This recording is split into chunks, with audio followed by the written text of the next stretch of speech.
প্রত্যেকটা মানুষ অস্থির।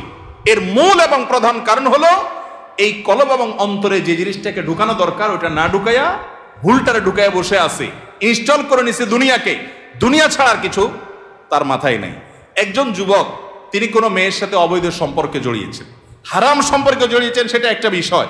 কিন্তু সেই মেয়ে তার সাথে ধরুন মানে কথা রাখে নাই, সে আরেকজনের সাথে ভেগে গেছে বা অন্য কোথাও তার বিয়ে হয়েছে। এখন সে ডিপ্রেশনে ভোগে। কেন ডিপ্রেশনে ভোগে? যে ওই পছন্দের মানুষটাকে সে পায় নাই। আলটিমেটলি এটা দুনিয়া, ঠিক না ভাই? ঠিক। আলটিমেটলি এটা কি?